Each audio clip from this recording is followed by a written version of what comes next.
مونږ دې عوامو ته خواست کوو چې دا تاسو ګوره ښکارا که محکمه صحت دی که محکمه مال دی که محکمه اطلاعات دي که ایجوکیشن دی د هغې هر څیز په داو لګېدلی دی خو چونکې مونږ صحافیان د محکمه اطلاعات ساک ته چې څوک نقصان رسوي د هغوی څوک بېعزتي کوي او د هغه ډپارټمنټ هغه غیورو افسرانو ته چې هغوی زموږ سره د 20 نه واله د 13 کالو پورې عمرونه تیر شول او نن اخباري سکتر چې دی د هغې پهیه جام ده نن اکر پریشانه دی نن د پریس مشینان بند شو نن غټ غټ اخبارات او ادارې بند شوې او د خیبر پښتونخوا زیر اثر د اف ام ریډیو چینل 15 سټیشنې بند شوې نن خبر شومه چې د سوات اف ام چې خلکو ته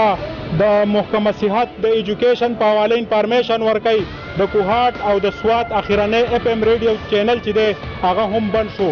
آیا دوی دې صوبې ته د دې دپاره راغلي وو چې د دې نه مخکې چا لوټل کړي یا چا بارودي ښودي و دې صوبې ته نن دوی په موږ باندې ډزوي نو نور د نګران حکومت چې کم کار دی هغه د خپل کار وپېژني او د محکمه اطلاعات کې د دغه کم اصلتوب او رذالت او ارامتوب د دوی موږ په هېڅ قیمت باندې نه منو زموږ د بریکوټ پریس کلب زیر اهتمام دا احتجاج که چېرې دا ډي جي واپس نه شو او دا محکمه اطلاعات خپل چې کوم افسران دي او په هغې کې په میرټ باندې چې هر څوک ویلي زموږ د هغې کې د چا سره کار نشته خو په محکمه اطلاعات کې به ډایرکټر جنرل د محکمه اطلاعات نه اخلي که نه د هغې پورې به د بریکوټ پریس کلب سره په ټول خیبر پښتونخوا کې چونکې نن احتجاج دی او په ورځ دوه کې به مونږ انشاءالله د پېښور احتجاجي کیمپ لځو او د دې نګران حکومت کم چې دوی نوکرۍ خرڅوي کم چې دوی هر څه په داولې لګولي دي او ترانسفر او پوسټینګ چې دی هغه بغیر پیسو نه کېږي نو د دوی رذالت او که مسلطوب دا مونږ رد کوو او د محکمه اطلاعات د پي ان نواله د ډایرکټر جنرل پورې مونږ به د دوی سره د اخرنۍ ورځې پورې ولاړ یو د محکمه اطلاعات چې هغه د پوره صوبې د صحافیانو کور دی په هغې کې هم دوی کار ساتلی دی هلتې د بهر نه یو ډي جي راویستی دی د دې دپاره چې هغه کرپشن وکړي د دې دپاره چې هغه دغه خلکو له روپۍ پیدا کړي مونږ د صوبایي حکومت د اقدام ته مونږ د دې مذمت کوو او مونږ دا وایو چې دا نګران صوبایي حکومت چې کم کار دی په کار دی چې په خپل کار باندې توجه ورکړي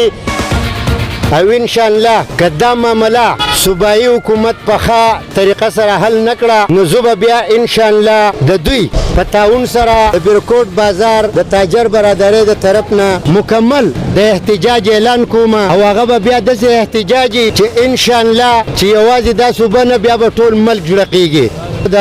صوبایي حکومت نه د بریکوټ تاجر برادرۍ په حیثیت باندې پرزور مطالبه کوم چې دا کم عمل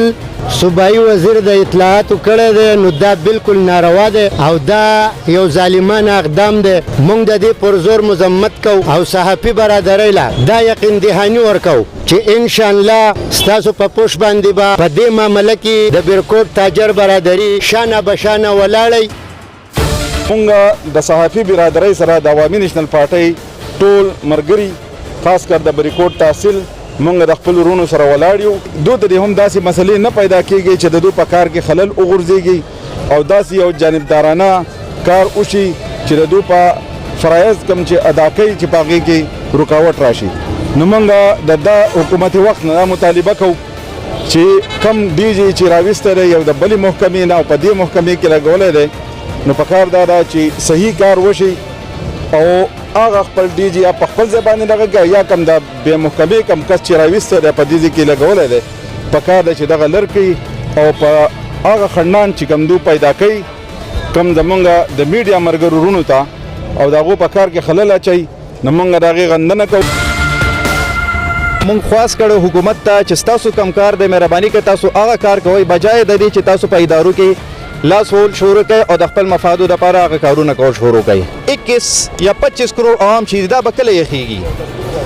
چې دغه 3.5 زره کسان دي او هغه په مختلفو طریقو باندې د خپلو مفادو دپاره مختلف خلک راولي په هغو باندې پیسې ګټي او زما عوام غریبانان چې دي په قطار کې وړو ته ولاړي او د هغو څه سپورټ نشته څنګه چې ډي جي صاحب دلته را ټرانسفر شوی دی ادارو له پکار دي چې هغه ډي جي هغه ادارې ته ولګي چې د کم کمانډ په هغه ادارې کې چې کم سړی په هغه فیلډ باندې ښه پوهېږي دا موږ نه وایو چې یاره دا ډي جي به نالایق یا به نه پوهېږي خو د کم کنسرن سړي ډي جي چې کار دی کم سړي هغه مخ په وړاندې یو پروجیکټ روان کړی دی کاینډلي هغوی ته خواست کوو چې دا هغه ډي جي صاحب ته په حواله کړی شي او خدای ته دې وګوري دا نګران حکومت چې دی موږ ته بیا یو پیره خواست کوو چې خدای ته وګورئ په ادارو کې ګوتې وهل پرېږدئ ستاسو چې کم کار دی تاسو هغه کار کوئ محکمه اطلاعات کې د بلې محکمې نه یو ډي جي راویستی شوی دی او دا په دې محکمه باندې کوم چې زموږ صحافیان وروڼه دي په هغه باندې یو سنګین احتجاج کوي نو د دې ځای د صحافیانو وروڼو په وساطت سره زه دا خواست کوم کوم چې زموږ نګران حکومت دی چې فوري طور دی دغه کوم نوی ډي جي د بلې محکمې نه راغلی دی دې ټرانسفر کړی شي په دې